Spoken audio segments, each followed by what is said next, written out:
Hi, my name is Melvin Wei, and welcome to my YouTube channel.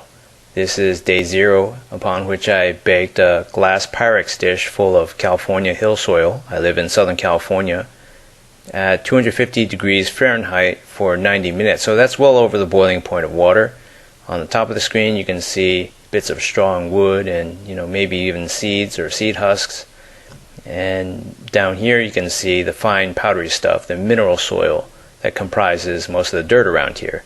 It's very fine, and if you play with it in any way, it'll just become aerosolized and coat everything, making a big mess.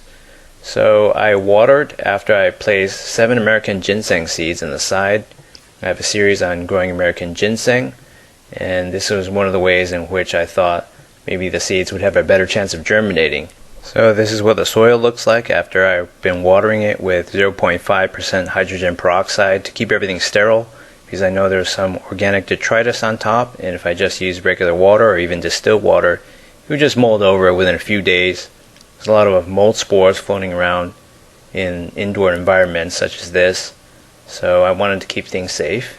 So I just kept watering. This kind of mineral soil dries out very fast, and basically you should water every 2 days with a spray bottle, but not pour on things because that'll create air bubbles. This is a closed system with no drainage and disturb everything and turn everything upside down.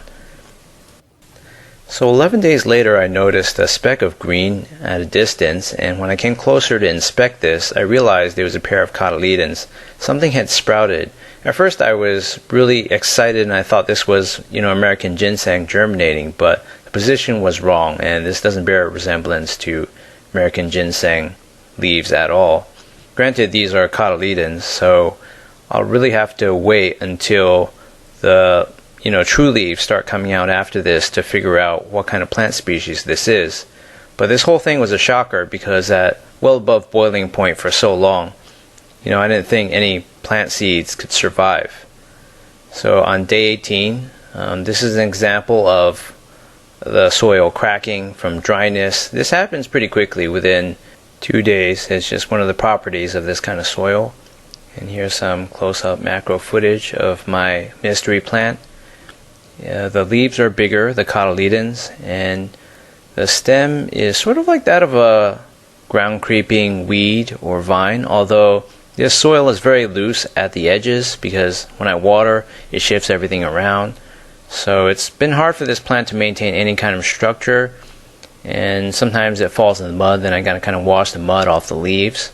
So I don't know if growth conditions are optimal. At this point the root system must be pretty shallow still, but it's getting 16 hours of 1080 lumen light from a LED light bulb from a distance of slightly less than 20 centimeters in my estimation. So that's not too bad. I mean, it's good for growing a lot of other plants. I don't know if it'll be good for growing a chaparral plant that basically bakes in the sun all day, but this plant has an advantage in that it gets water all the time and it doesn't have to worry about fungal infection because I'm spraying with hydrogen peroxide.